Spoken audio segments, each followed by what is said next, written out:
Hello and welcome to A Celtic World, the YouTube channel and podcast that unites the worldwide fan base of Celtic. From Alloa to Almeria, Montrose to Montreal, wherever you're watching from, you're part of A Celtic World. And we've got a couple of regular faces here that we know well. Stephen in Sydney. Without going into any detail about what we're about to discuss throughout the show, Stephen, how are you doing? Yeah, I'm doing all right.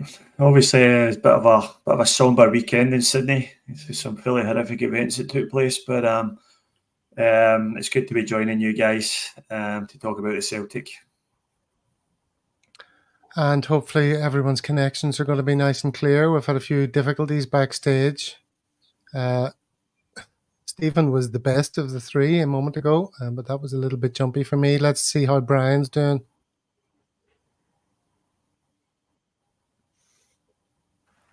Yeah, hello everybody. Without talking about the weather, it is quite windy here, so that may be affecting my internet connection, but all good. Brilliant weekend. Echoing what Stephen says, very sad times over in Sydney at the weekend there, but yeah, we keep moving. And we're going to keep moving and hope that the gremlins aren't too interfering as we introduce our special guest of the show. It's Irish Mick. How you doing, Irish Mick?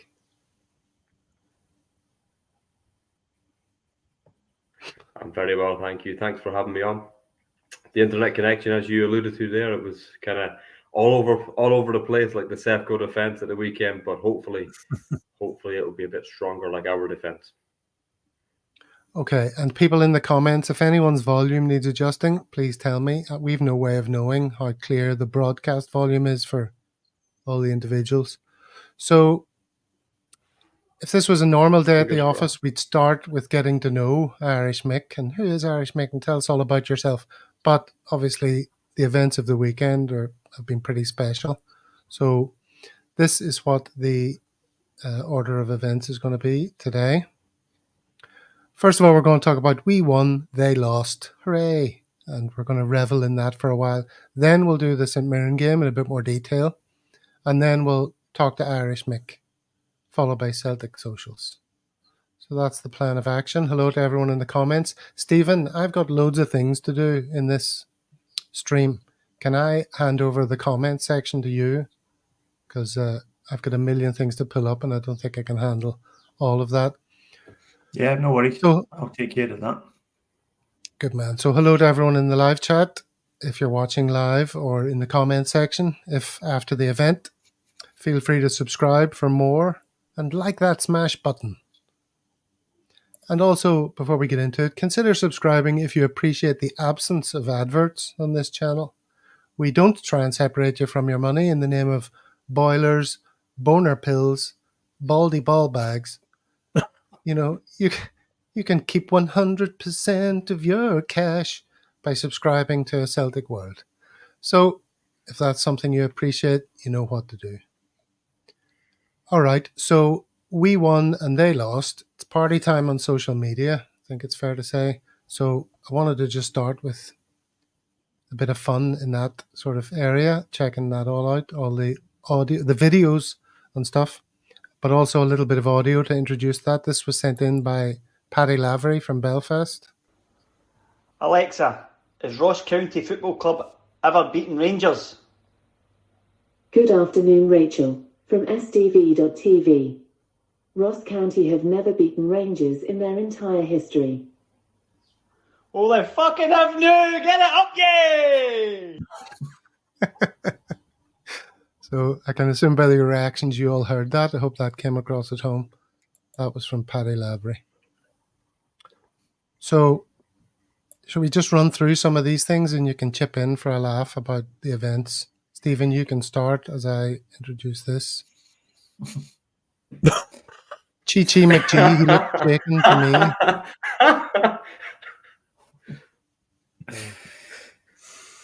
That's our boy Clement. Sorry. Mr. Clement's getting the full treatment today on Celtic social media. So I don't know. As time goes on, he seems to more and more. Me up already. he tends to get more and more resembling Michael Beale with each passing day. So the transformation will always be 100% complete, I think. PJ Yogi, be able to sell it after a game or two next season, then put it away for another year, Brian? Can you see us now? We are top of the league. Yeah, fantastic. And then the penalty to Rangers one is also quite funny, because they're acknowledging the fact that they always have a leg up, so to speak. But reveling in it. Yeah. Well, yeah, you can see us now. Here's one for Mick to comment on. 1 week ago. Oh, yes. TikTok himself. Yeah, 1 week ago around this time, Clement paraded his team around Ibrox, geeing them up in a result that did them no favours. They bit and celebrated like puppets. Days ago, and this lad shared an image of him pretending to be a hard man. They loved it. They just never learn. Exactly. All I've got to say is, what a weekend. Could our Ross County gonna say it was a moral win? We'll have to see see if they're going to claim that later on today. But I just felt that when I seen them celebrating, that shows you their mindset and their mentality. Celebrating a draw at home to us as if they won the league, and even take away the fact that we're Celtic fans for a minute, just even as a neutral looking in. If you were a neutral, you would kind of look at it and say, do you know what? You need to be very, very careful. That could come back and bite them. And then the comments that Philip Clement came out with, the moral victory, and I know they're clutching at straws, but I mean, that was really desperate stuff. And then, the very next game for them to lose, it just kind of shows you what I always suspected the last, all season really, but especially the last 6 weeks, where the questions have been ramped up on Brendan and the team. And, I firmly always believed in Brendanrodgers and the squad and everybody at the club. And, we've done our talking on the pitch once again. And once again, the tribute act have unraveled. It truly is my favourite time of the year. And, yeah, look, there's 5 league games left. And my sort of message would be, we're in a good position now, and let's finish the job off, boys. Yeah, plenty of the job left to go. This isn't about celebrating a league triumph or anything. This show, we're just enjoying the moment, it's fair to say. Here's a good one from Lint. That was Clement's 24th league game for Rangers. Clement has 59 points. Beale had 59 points. Stephen and Giovanni Van Bronckhorst 56 points. So the new Messiah has suddenly lost his sheen. Oh, you're on mute. Sorry, I've got the Gav's dogs barking problem going on in the background here, so I've kept myself on mute there. As somebody pointed out earlier on in the comments, they've only won 2 out of the last 7, and both times it was Hibs they played. So they've only beaten Hibs and Hibs alone in the last 7 games, and their form is in serious danger of dropping off the edge of a cliff. And it's been really good to watch. I think the performance, I watched bits and pieces of the game against Ross County, and it didn't even seem like one of those back to the walls performances by Ross County where they've nicked a goal in the break and just defended for their lives. They were well worth the 3-1 scoreline when they were ahead by 2 goals, and it was another dubious penalty that got Rangers even within a goal. And I don't think at any point did you feel as if Rangers were going to take anything out of the game. You're always thinking about there's another refereeing decision coming, but they were just second best in that game against a team that's currently second bottom of the league. Here's another point for Brian. Paul Henderson says they're only one more spanking at Celtic Park away from, well, we never expected to win this season. Once Clement gets a full pre-season with them, then you'll see the real Rangers next season. What do you think about that? No, I just love Brendan coming out. This is the time of season when we come alive, and that must have really given them the fear factor after the St Mirren game. But it'll be the old thing. Oh, we didn't. What do you call him? Clement or Baltimore. Oh, I didn't get a pre-season with them. I didn't get didn't get a transfer window, I need to do this. And excuses, just sit there and say nothing. But as you say, Mick, they're coming out and they're going celebrating a draw and all this and win for the good guys. No, what about the bottles through on the pitch? What about the sectarianism that's keeping going on? Not a word said, But you know me, I'm very much sitting the fence kind of guy, But yeah, I'll slap it up them. 5 games to go. I'd expect us to produce professional displays every week, and we don't need any ups or any legs up anywhere. We've got our own. Speaking of legs up, Mick, this is Laura Bradburn. Don't know if you know her. She was on Axom. Yeah, fantastic. She said penalty to Rangers by the 80th minute. She called during the game. You heard it here first. And then this fella, this is Craig Smith. Put money on it. Appears to have, won a bet during the game by going for a penalty for Rangers. Good odds. Put a fiver on, won nearly 50 quid. Definitely surprised about that. But, just to touch upon what you and your and the lad said there, last sort of 2-3 minutes, I'm surprised that the Scottish mainstream media blew that much smoke up Philip Clement's backside. I bet the last 8-9 months, or maybe 6 months that he's been in situ, that every night he came home from training, he would have set off his smoke alarm. That's something that I said previously on my community posts. And getting back to the point, I just think I always felt, looking at it, it was a bit of sort of propaganda, if you like, and I always knew that this was coming, their downfall, and it's not wishful thinking. It's just historically speaking, who would you, even supporters of the Tribute Act, if they're going to be honest with themselves, not just this morning, but since Clement came in, who would you rather your manager be? Brendanrodgers, who's ran this course of distance before, or a relatively, he is an unknown in a title race, and the pressure is on them. And as you guys said last week, or a couple, the last 10 days or so building up to the Glasgow derby, I think one of you guys said these guys don't like pressure, and we're not even 2 weeks. We're only a week and a couple of days past the Glasgow derby, and you've seen already that these guys have cracked, and it's the first. It's not just the match on Sunday there, yesterday there.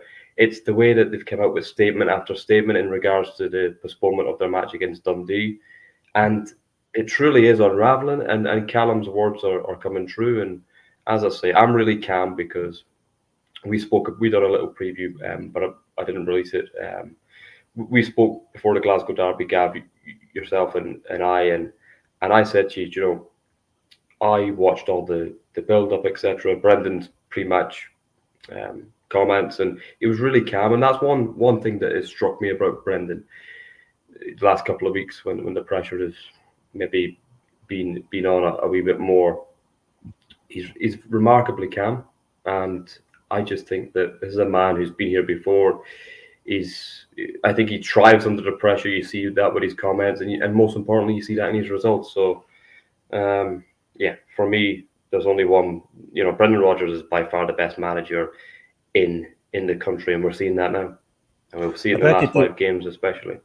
I bet you Dave King's eating his words now after he said that they'll find it very hard to hold on to Philip Clement, especially with Liverpool and Man United and Barcelona looking for a new manager at the minute. It's just they always do it. It's like they always any of the managers always play to the fans. Like even whenever Baltimore gets sent off in that winter break game, and then saying, "Well, the moral victory," not shaking the fella's hand. He didn't even shake the Ross County manager's hand yesterday. Yeah, like that's just petulance. You know what I mean? That should be fine in my eyes, but no, that's just that. They either be like GVB or Van Bronckhorst, whatever they call him. He was a decent enough kind of man. He was good mates with the manager of a team unraveling. Manager of a team, and he had manners and all the rest of it, and yet they still need this tin pot mentality of rabble-rousers. We're the good, we're the bad guys, and we're the people. I dead on whatever. Keep her lit. So, Stephen, give us a sober summary of what these results mean to the season running. Well, I don't think it get really too much effect in terms of what we need to do. We just need to go and win all our games. What it's done, though, it's shifted the dynamic slightly in that, we really had to beat them at Celtic Park before. Now they really have to beat us. So the draw now becomes a favourable result for us. Now, I'm not suggesting for a minute that we play for a draw or anything, but it just puts extra pressure on them.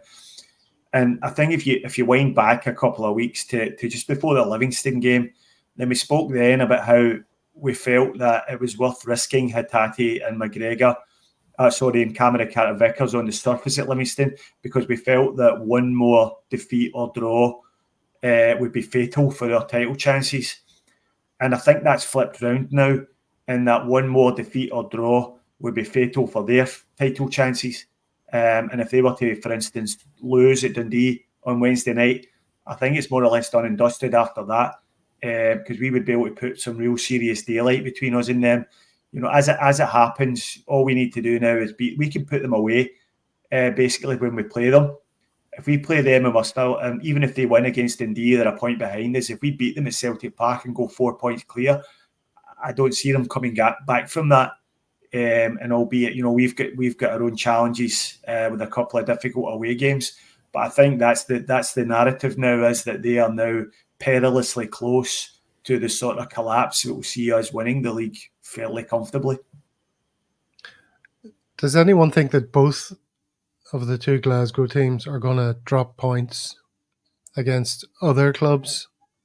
This narrative of, we're going to win all the other games. I don't. Both clubs will. Oh, there goes Mick. I think we'll win every game. I think we've had our dodgy spell. Well, I think we'll come. The likes of Kilmarnock, if we can't beat Kilmarnock away after, I just think we're in a good position. We're like a freight train at the minute, and every game as it comes, you've got AJ who's playing immense. Rio's back. We've got so many different. The only weakness we potentially have is Dyson being out for the rest of the season, but I do think we'd be like a freight train. We've got boys up and around the corner before. We've been around the block many's a time.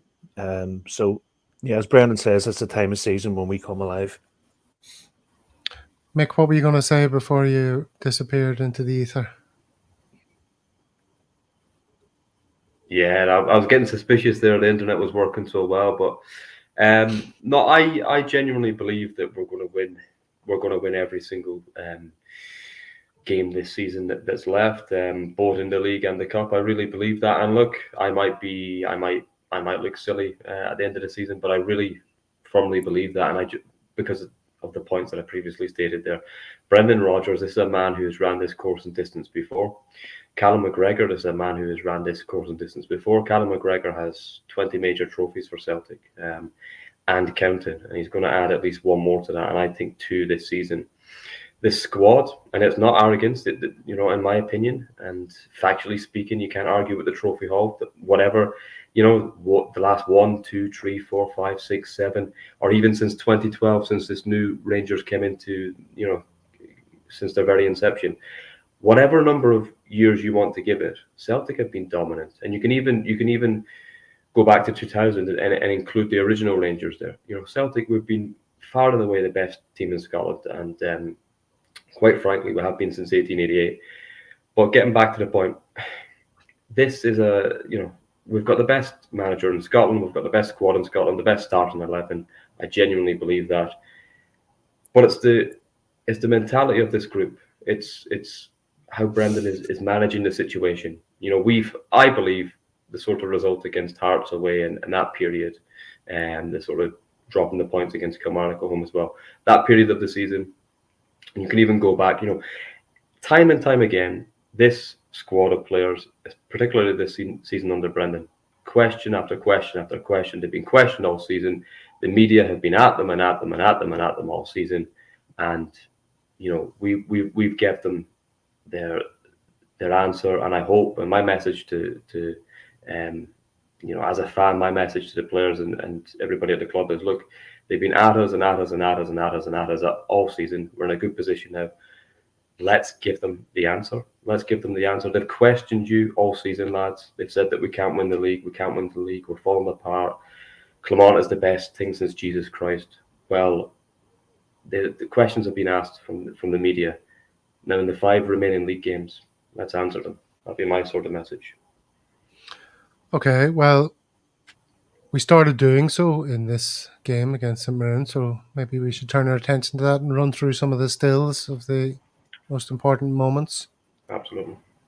Stephen, Peter Grant was very upset that Yang not shooting at this precise moment in time and doing a Matondo, having watched him at close quarters. Yeah, I think I probably agree with Peter Grant on that one. He was maybe a little bit overboard on it. It was early in the game, and we do like to see our wingers cutting in and having a crack. But I thought Yang was particularly poor, especially in the first half. I think his form improved a bit in the second half, but his first half performance I thought was fairly diabolical. And this incident, was probably summed up his performance. Okay. Something funny has happened here. This isn't the picture I'm supposed to be showing next. Keep it clean. Just it's not just to make a quick point there, lads. I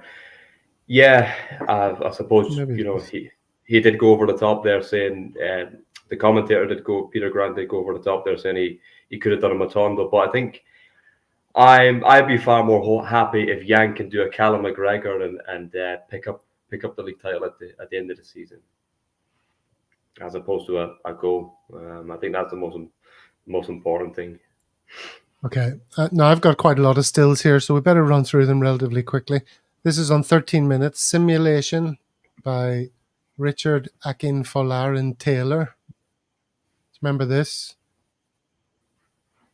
There was no contact there with Kuhn, and he went down in the box looking for a penalty. Just thought I'd include that. That's here almost as embarrassing as Silva at the weekend there.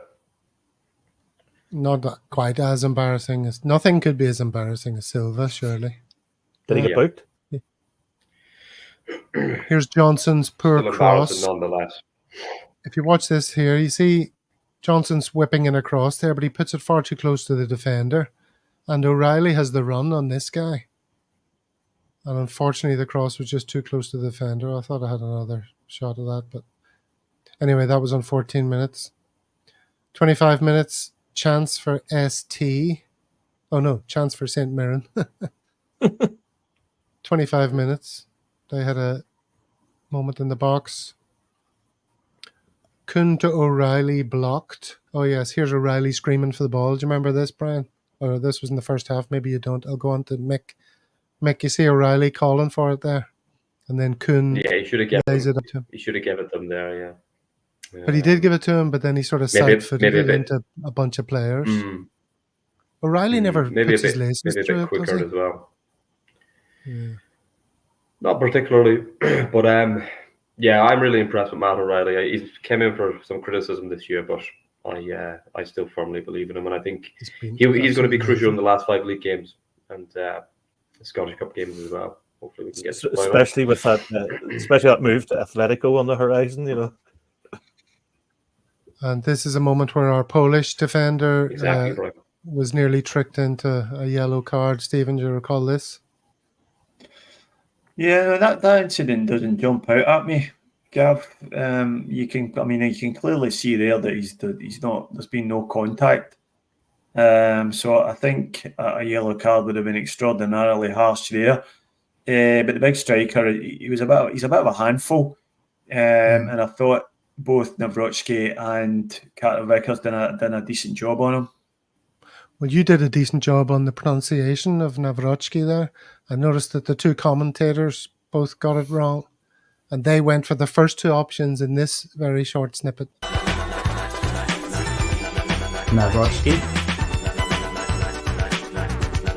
Nawrocki.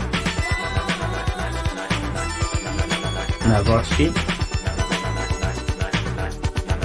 Nawrocki.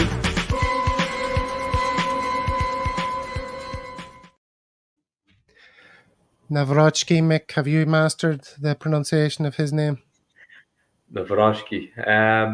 Not pretty good. A little bit. I'm learning, but yeah. Look, he was good. He was good at the weekend there, and I think it's for me. I think I'm mystified in regards to the lack of minutes for him and Lager Bielka. I just think simply put, I don't believe they were Brendan signings. I think Brendan playing Scales and Welsh and over these guys essentially. I know Nawrocki's been a wee bit unlucky with injuries, but for me, just reading between the lines and reading the sort of articles from our fantastic fan media news websites, I get the impression, lads, that Nawrocki is going to be here next season, but Lager Bielka won't. Now I might be wrong there, but that's just me reading between the lines, because there was some article I read the last sort of 48 hours, and it was saying that Brendan is very much talking up Nawrocki, and he's saying that he's unlucky with injuries, and sort of alluding to the fact that he's going to be a big part of what Brendan wants to build here. So I think Lager Bielka will definitely be out the door in the summer. I don't think Nawrocki will. I think we need to get at least another couple of centre halves. I think everyone agrees with that. Now, this is just the first half was 0-0, and they had a chance then towards the end.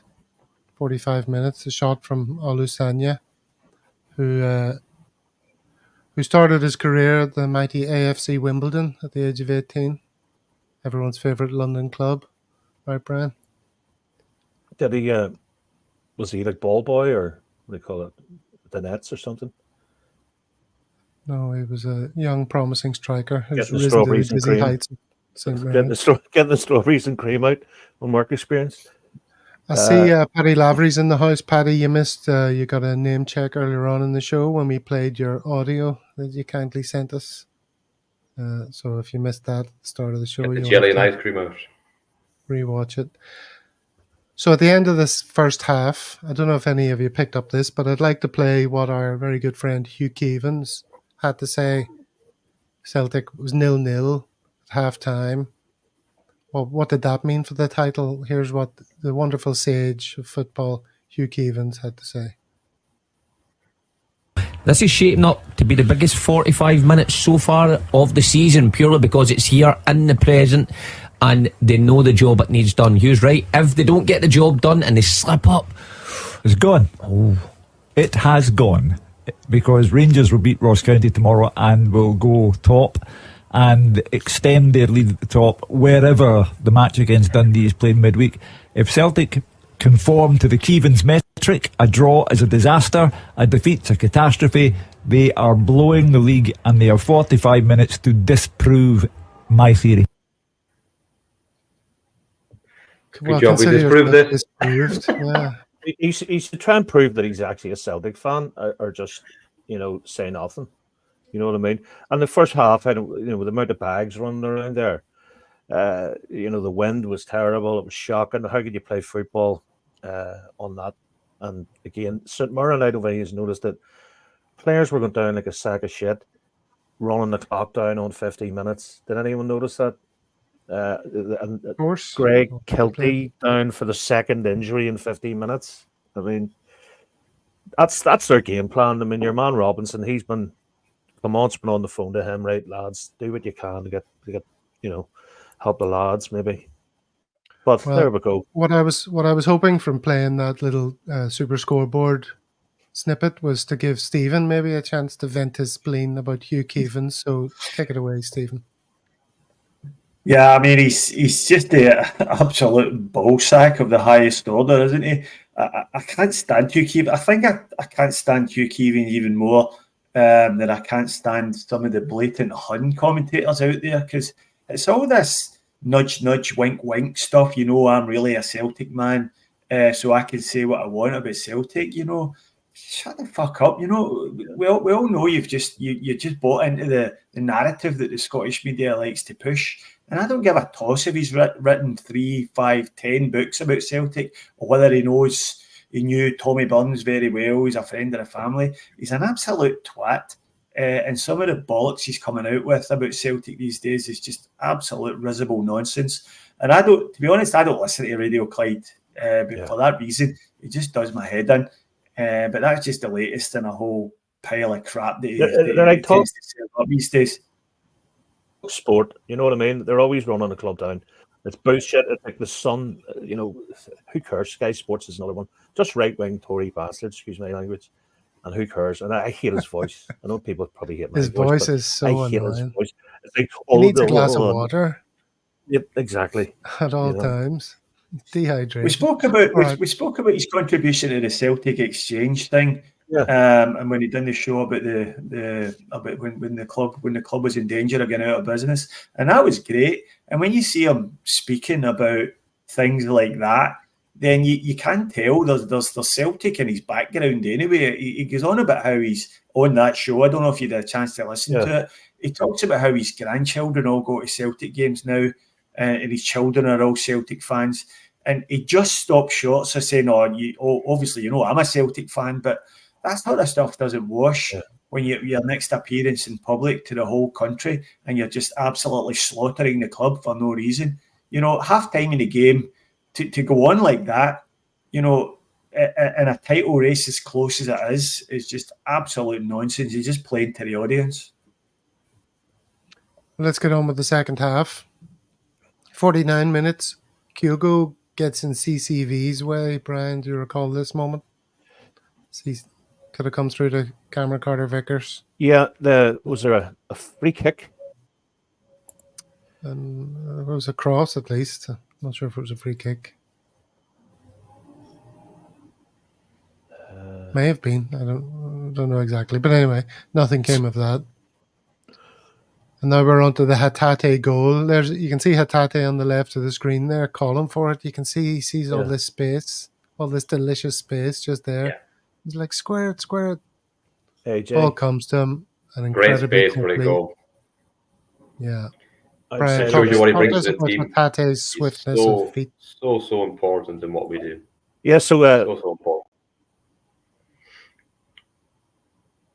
So AJ swung the ball in, and as you said, Gav, earlier on, Rio was looking for it, and he took it with the outside of the right peg, I believe, hit the top left bin. Absolute wonder goal, and just sheer relief. The goal went in. Watching the game, I thought the goal was coming. You know what I mean? So again, AJ has been immense. 9 out of 10. His positive variances, to quote Alan Morrison, have been out the world a minute.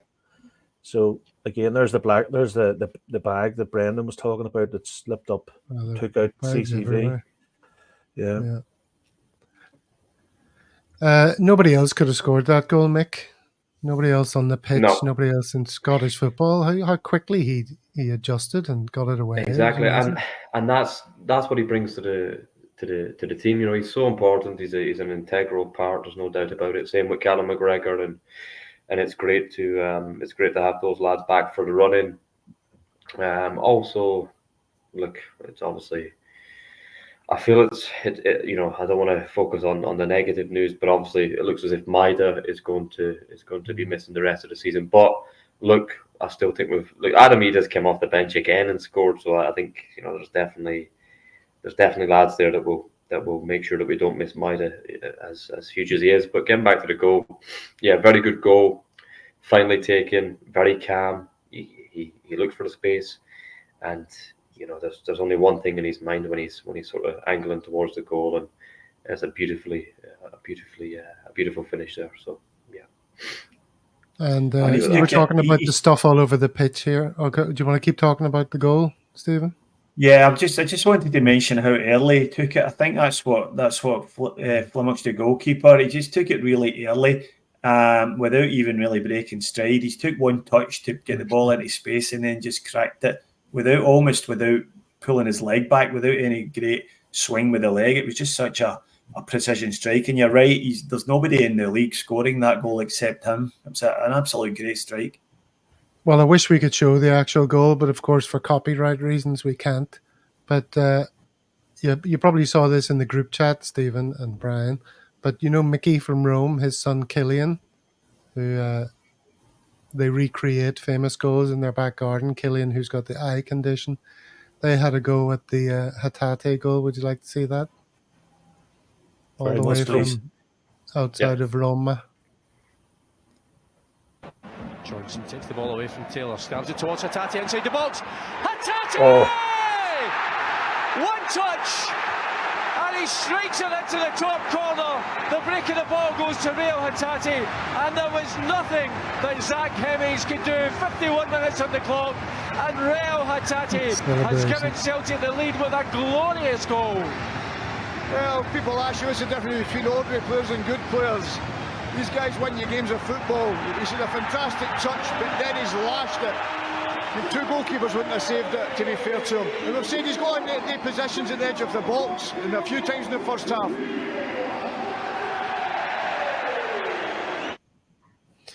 Yeah, I don't know if his feet were quite as quick as Hatate's, but the finish, there's no arguing with that. Fantastic finish.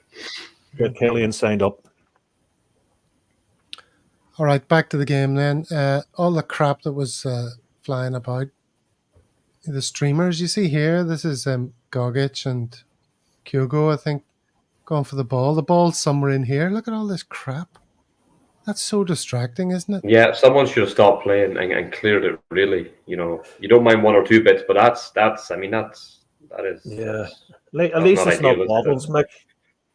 Yeah, exactly. At least it it's could be not a lot bobbles. worse. You know? At least our fans have restraint.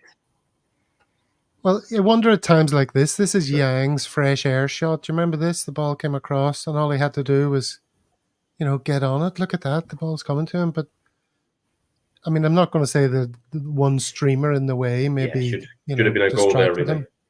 Yeah. But it doesn't help. There's a later photograph with Adam Idah and the amount of crap that's all around the ball. I'm sure it does distract you when you've got Eye of the Tiger and you're trying to do one thing and you're looking at the ball and you want to hit it sweetly and at the same time there's all this random factor going on. Surely the referee, no doubt about it. Could have stopped the game. Sorry, Mick, for cutting across you. They could have stopped the game. Okay, Kyogo goal build up, Hatate and Johnson. Oh, this is Hatate. He's got the ball at the moment. Johnson, who had absolutely an unbelievably productive game from that right side. He's just about to release Johnson, and then Johnson swings in the cross for Kyogo's goal. Well, Brian, do you want to talk to us about Johnson's contribution? You mentioned it earlier. Johnson has just been fantastic. He's been going about it quiet, just getting the head down, getting on with it, but he's been fabulous. There's another 2 assists from him in a big game. Great cross on Kyogo's head, back of the net. Perfect. It's like they used to call it the red-green goal in international superstar soccer. Perfect cross, perfect header. Again, the wee man's on fire. It's a good reference. 65 minutes, Hatate near post shot, keeper saved. That's the kind of thing you forget about. Oh, Johnson to Kyogo. Kyogo on the stretch. Stephen, do you recall this? This was very nearly a goal. If he'd have got anything on that could easily have gone flying past the keeper. Yeah, I think it was just another example of what Brian was talking about there. Johnson was excellent, second half in particular. And I think there's a lesson to be learned there for our wingers, both of them, or all 4 of them who contributed in the game, and the value of just beating your man, getting half a yard and whipping a dangerous delivery. Just aim for right in the centre of the goals, between the sticks, and let your striker movement take care of the rest. And that's how Kyogo got his goal, and that's how he'd almost got on the end of that for what would have been a deserved second goal. But I think we seem to be, our wingers seem to be, I don't know if they're being coached to do this, but they seem to be determined to cut inside all the time. And I would just like to see a bit more taking the man on the outside, get half a yard and just whip a ball in with pace. Because both of them, Alistair Johnson was doing that the whole second half, and it was so dangerous. Yep. 77 minutes, Palma shot palmed over after yet another cross from Johnson. Mick, do you remember this? Luis Palma? Yeah, I did. I wasn't at the game, but I caught the highlights. And it's just a typical home match in the league. You know, we score 3 goals, but there's probably the opportunity for maybe 2 or 3 more. And I always find coming back from the home matches and even away matches domestically that, you know, although on the day we get however many goals, 2, 3, 4, there's always like 2 or 3 other big chances as well. And so, yeah, don't want to be hypercritical. Yeah, you got to miss him to score him. That's what they used to tell But me listen, during my striking days. that's the pleasing thing. We're creating so many chances, and it's just about that. It's just about, you know, continuing that, and I believe that, as I said, we'll win the league. I firmly believe that, and there's a lot of promising signs there when we dissect this match. One of the promising signs, of course, was Adam Idah. This is him on 79 minutes after great work from Kuhn to win the ball back. This was another shot. Yeah, the big man's been fantastic. You know, yet again off the bench, and for me, I really look. Only Brendan and his team will know, you know, who's going to get the nod on Saturday, and in regards to, you know, the final 5 games of the league season, and hopefully there'll be one more Scottish Cup game after Aberdeen at the weekend. Hopefully we can get to the final. So only Brendan will know what he's going to go with. But with Maida now injured, for me, the front three, we know that Kyogo can't play on the wing. I play Kyogo on the wing. I play Kuhn on the other wing, and I play Adam Idah through the middle. I think Adam Idah needs to start. I know that might not be a popular choice, but he's on fire, and he you know, it's not a typical thing. Oh, he's Irish and he gets it. It's not that. I think he has I don't know. He's got the eye of the tiger, and it's like as if you know, it's like as if he's a man on a mission, and he's walking around the pitch, and but most importantly, he's putting the ball in the back of the net, and you know, it's like as if he has a chip in his shoulder, and I like that. Adam Idah, he's got an edge about him, and he's got a good aggression to his play. He's got something. This is why we brought him in. He's a physical presence. He's 6 foot plus. Kyogo's not 6 foot plus. Maida, etc. The other, you know, strikers, is 6 foot plus, but not as strong as Adam Idah. And Adam Idah brings a different dynamic to the team, and Brendan has alluded to that. And I hope he starts. What do you think yourself, lads? Do you think Adam Idah should start moving forward, or? I think Brian's a big fan of starting Idah. Yeah, okay. I firmly believe that. Or you were Kyogo can't play on the wing. Recent game. Brian? Sorry?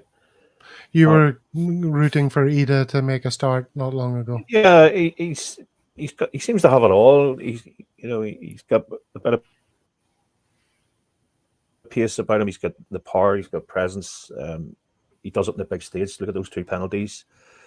It was away to Hibs. Remember, he just joined, and he's popping up with goals. You know what I mean? His goals to appearance ratio must be 1-1 or something like that. It's fantastic. It's good to have another option, and even bringing Palma back. Remember, I know you were a big fan of Palma, Gav, when he came in, but it's good to have a player who's technical back as well. Okay, we've lost Maida, but you know, he's coming back in. And little said about my good friend James Forrest coming on in the 80th minute. Just seemed to. Well, we haven't got the 88 minutes. This is I haven't yet. Right, sorry. This is the photo I was telling you about with all the garbage everywhere. You know, he's trying to look at the ball and things are swirling around him. It's like very distracting. It's got to be. He should have squared that one there. If he squared that one, I think it was Palma had a tap in and an empty net, but he went for the shot from a tight angle. So he kind of got that one wrong.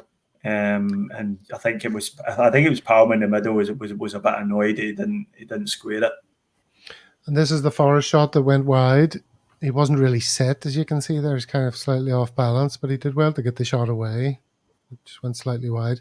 And then the Adam Idah goal, which was Palma to Bernardo, and then saved by the keeper, and then he just sticks the nut on it. Yeah, calm finish, good finish, and that's what he brings. And just a quick point, lads, to supplement my reason to start Adam Idah. You know, in the league alone, he's actually been a part of. He's made 10 appearances in total. He scored 7 goals, 2 assists, and he's played 455 minutes. So he's got a goal contribution rate of a goal contribution every 50 and a half minutes. So a goal or an assist every 50 and a half minutes in a Celtic jersey. And of course, he's got a goal every 65 minutes in a Celtic jersey. So clearly he needs to start. And I always felt, when he was a young lad coming through at Norwich, you always have an eye on Irish players. And I've lived in Cork and I'm very fond of Cork, but that's not the reason. And Adam Idah is a real player there, and I hope we can buy him. I really hope we can buy him. Now it depends on how much Norwich want from him, but I just think go on and break the bank. And I know you guys have covered it as well. And the last home match that I was at against St Johnstone, I was speaking to some fellow Celtic fans, and I didn't have to look very long to find a fellow Celtic fan that shared my sentiments and echoed my thoughts and feelings on the Celtic board in regards to the Celtic board. They've let Brendan down massively. There's no question about that. They're bragging about 65, 70 million pounds in the bank. That's probably gone up now due to the sale of Idah. Go out in the summer and back the manager fully. We've got the Champions League next season. There's 2 extra. Hopefully, we have the Champions League next season. Should we win the league, which I believe we will.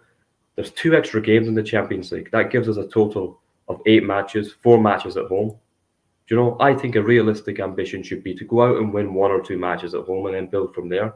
It's a new format, and essentially the top 8 teams go through automatically, and the 16 teams under that in the new league format go into a playoff.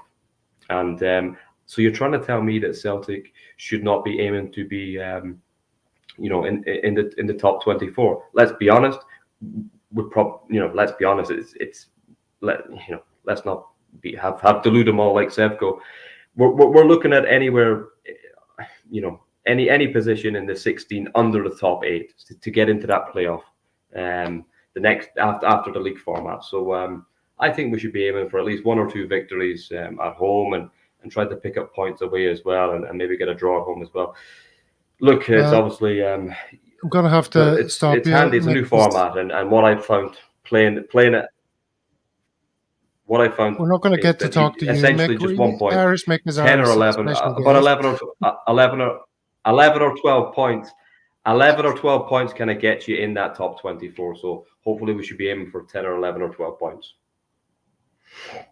This is the best way to stop the conversation from carrying on too much further. Mick, we're going to talk to you about being Irish Mick and your YouTube channel. You're our special guest. So, yes, that's what your YouTube that's channel the early like. days. Yeah, that was the absolutely. early days. That was about 5 years ago. Let's start with the early days. Yeah. As I open up the Irish Mick document. Yeah, your first video was Celtic against Sarajevo, Champions League qualifier from July 2019 under Neil Lennon. That's right. Isn't that right? And it I included... remember it like yesterday. It included this very special moment. Oh no. The burgers of Celtic Park. Oh no. No. What I normally do is go for a wee burger. How nice are the parkhead burgers, by the way? In the you hear that? Outside the stadium. Yeah. To be honest, I think they're the best in Britain.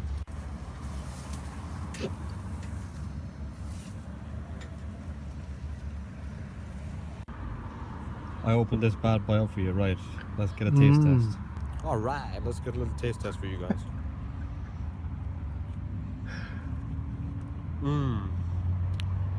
Beautiful. Honestly, the best burgers in Glasgow, Scotland. In the world, I think. I only come for the burgers, never mind Celtic. Nah, I'm only joking, but So what do you think when you look back at your first video, Mick? Well, look, in all seriousness, I think I'm not one to blow my own trumpet, but I'm really happy how I've grew and developed my channel and grew and developed as a person. Let's not forget.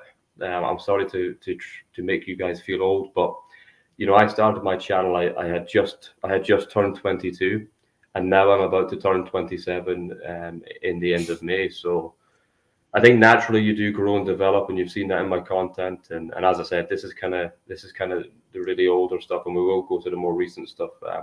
But I don't regret anything. I really don't regret anything, and I'm happy how I've grew and developed my channel. Now, look at me now. I'm talking to fellow Celtic fans, and that's only, moving forward. That's only going to grow and develop. So my mindset and mentality is this, lads: if I can improve every area of my channel bit by bit, little by little, makes a lot. And my mindset is this, and it's quite simply this, guys.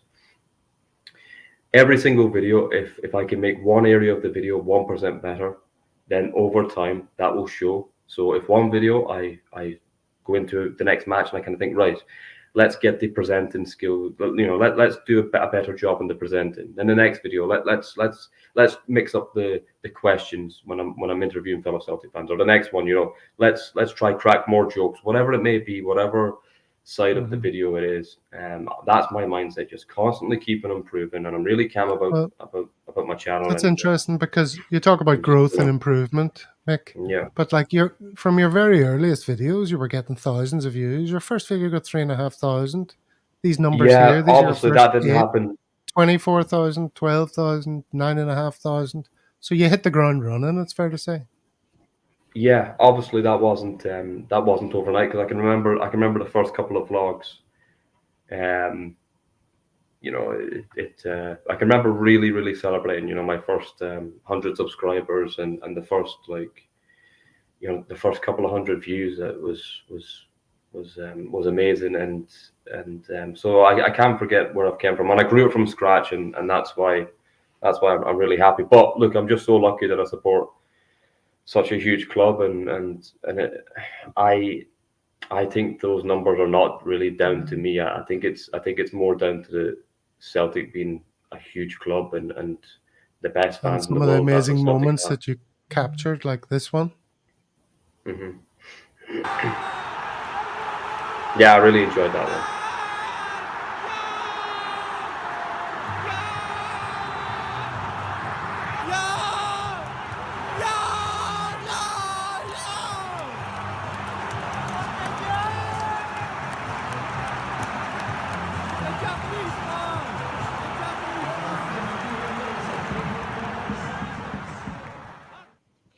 You see, like, you're the kind of the opposite of a Celtic World, because like most of us are, thousands of miles away, and you're there showing us the atmosphere of the games and all that. So that's why I started watching your videos, because you really feel like you're there.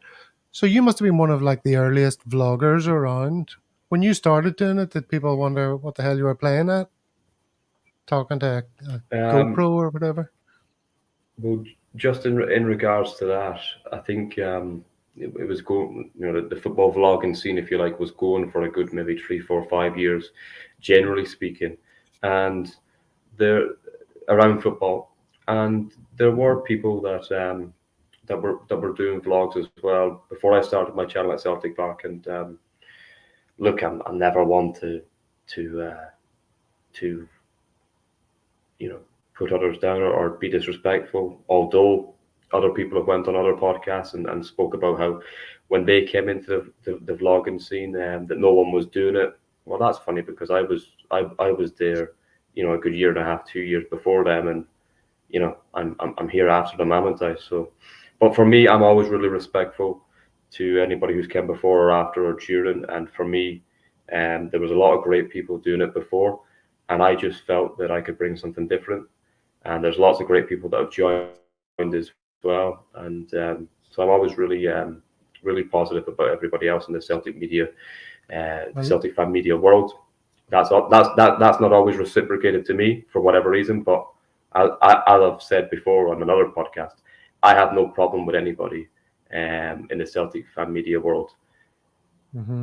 Can that be said for other people? Probably not. But look, I can only control my own words and actions. Concentrate on your videos. Here, let's squeeze a few more of these in. Yeah, exactly. We've got the time. Here's another one.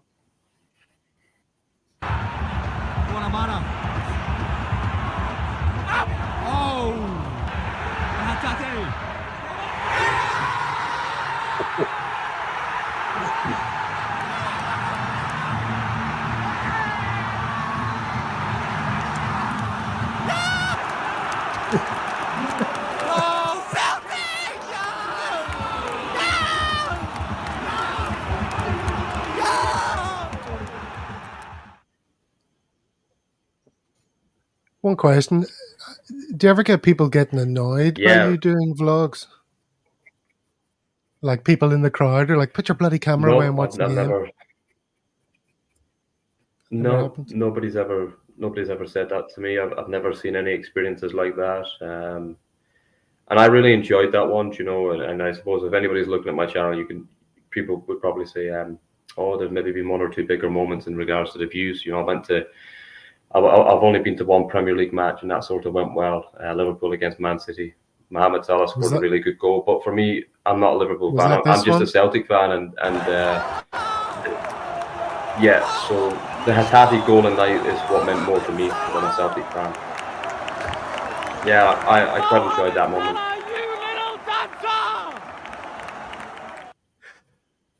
It's got 1 million views, Mick. Mohamed Salah.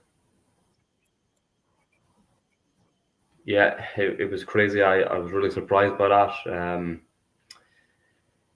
I never expected that. You never expect things like that to happen. But I suppose the focus for me moving forward now is to make sure that there's that moments like that happen again at Celtic Park and you know, at Celtic matches at Hampden as well, etc. and at neutral matches. But I think the good news for my subscribers is that I'm back now, and there was no reason. There was no, you know, a few people have been asking me, "Oh, where have you been 10, 11 months?" And the really boring answer is that I've been nowhere. The really boring answer is there's been no reason for my break. And you can even go back to, you know, since Ange's second season, I think I've maybe done 7 or 8, you know, match vlogs in 2 seasons, which is Ange's second season and then this season. So that's nowhere near good enough. So it's up to me now to get that consistency back. That's what I'm doing, and slowly but surely I feel the momentum building again. And all I can say is that I'm back. I'm fully focused. I have a clear vision, a clear blueprint this time. In the past it was very erratic. There was no clear plan. But to contrast that now for the next, you know, for the remaining months of the year, and I speak about my comeback and judge me on the 31st of December. Well, now I have a clear blueprint and vision, and I know exactly every single match that I'm going to be all over the world in the next 12 months. I know my itinerary. So that's why I'm really calm about the comeback. I'm really calm. I'm really focused, and you know, I'll just let my results speak on YouTube. I won't run my mouth on podcasts. I'll leave that to. It's funny that you talk about your comeback, Mick, because when I put out on Twitter that you were going to be on the show, I got quite a few people saying, "Oh, Irish Mick's going to be on now," and I got the impression I was missing something. And there seems to be a degree of interest among some people on Twitter about your appearance today, since what was described as your disappearance. Did something happen that I'm not aware of, or? Look, that's obviously a big question, and maybe people can maybe put 2 and 2 together and stuff. And you know, I have spoke about, you know, depression in the past, and that's well documented. And maybe a suicidal episode as well. But I'm not what me coming back. Yeah, look, it's not been the greatest time of my life the last 2.5 years. But I don't want it to be about that. I want to fight and fight back. And I just, you know, look, at the end of the day, I'm back, and there's nothing to worry about. I'm here to fight for my YouTube career, if you like, and I will do anything in my power to make sure that the best days are back, and they will be. So I'm looking forward to it. Good man. Glad to hear you're back, Mick. Glad to hear you're back. As I was a fan of yours and love the work. You're always so positive and uplifting. So good, man. Good to see you back. No matter what age, I'm 53, 52. You know, we're all Celtic fans. We all respect each other. We're all one thing in common is the hoops. And good to see you, man. Hopefully it's the first of many. Yeah, thanks. Yeah, but as I say, travel is going to be involved, Mick. Tell us about the travel element. Yeah. I've met a second channel. I just launched that at the weekend there, and that's called Travel with the Wild Rover, and it's just essentially me, you know, traveling the world. I've started off in Edinburgh, where I live, and I went to Edinburgh Castle, and it's just about building that as time goes on. And you know, I see a lot of potential in that area of YouTube as well. So I kind of want to fight on 2 fronts. But just getting back to the point there, you know, I never yeah, look, we've all gone through tough times recently, and I'm no different. But I don't want that to become the narrative, if you like. Irish Mick is back, and poor old Irish Mick, because that I'm many things, but I'm not a sad story. I want to be an inspiration story, and for me, I just I just want to kind of focus on working hard but look, for anybody wondering, it's not been the greatest time recently, but the best is yet to come, and look, don't be worried about me. I'm so focused, and I'm ready to fight like never before. Brilliant. Well, For I've what got it's one more worth, video to play here. For what it's worth, That's Mick, I nice, really, isn't he? Sorry, Steve. What was One that, at a Stephen? time. yeah, sorry, for what it's worth, Mick, I really enjoy your videos. But if someone hasn't been Thank you. home in quite a few years, it really sort of brings home to me what I'm missing about being right in there with the crowd and the atmosphere, and just the sort of raw nature of what you're feeling in the moment when the ball hits the back of the net. It's something you just can't recreate when you're standing in a pub in the middle of Sydney, or sitting in your lounge room watching a game on the TV. So you've got all my gratitude for bringing that to me, and more power to you, mate. Thanks. Thank you. Thank you very much. Here's another That's video. what it's all about. It's about bringing the raw experience. Yeah, they were good moments.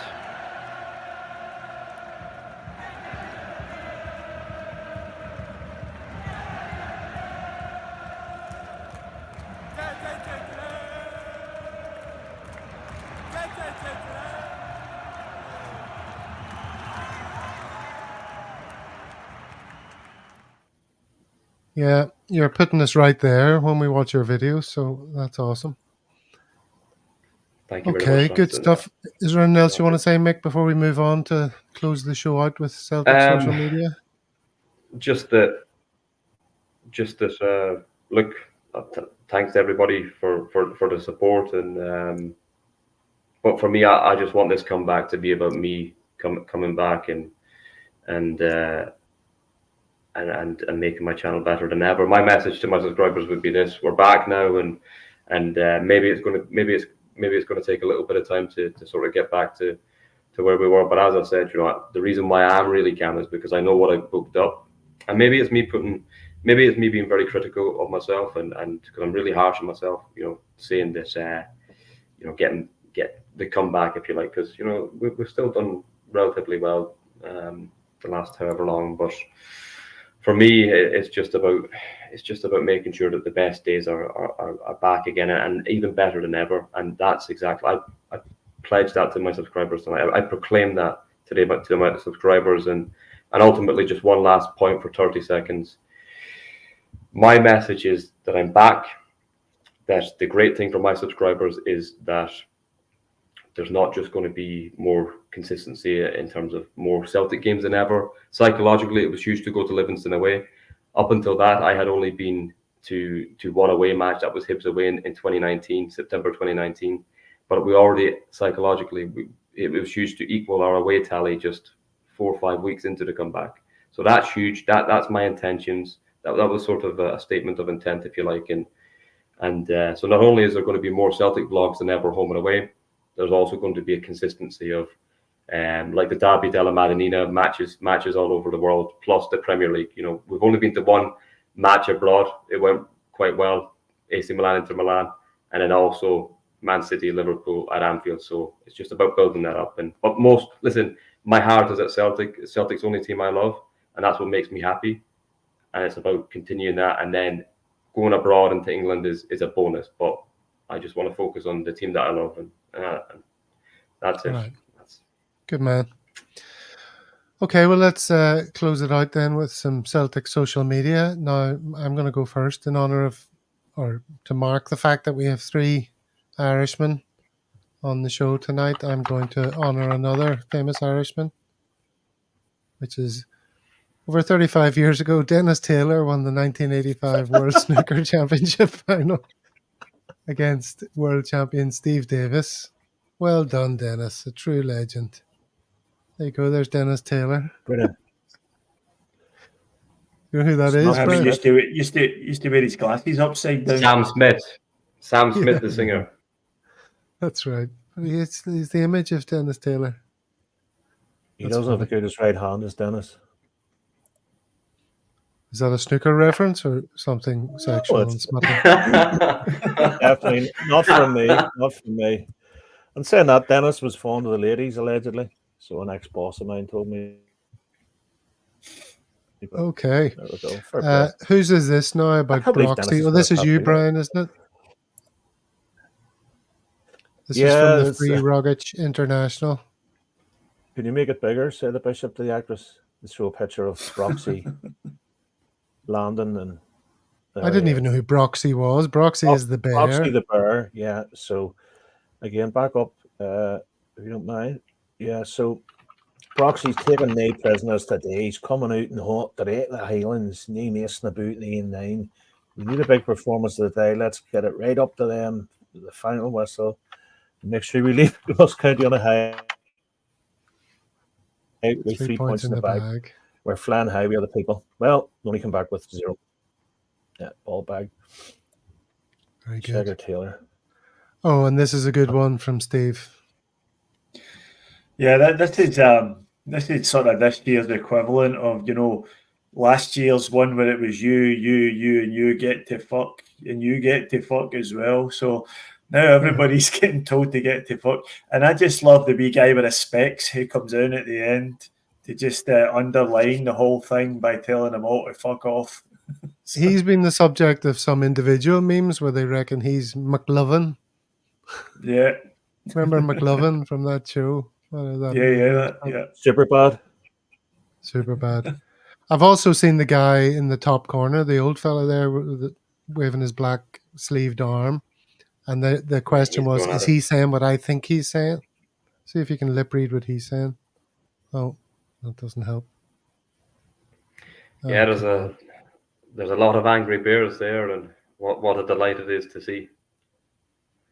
I was wondering when they'd make their appearance again. I thought he was a policeman. Oh, he's actually a fan. Yeah, because the shoulders there's like. What's the guy in the middle saying? What? I think he's saying, what the F Goldston? And then what the fuck was that?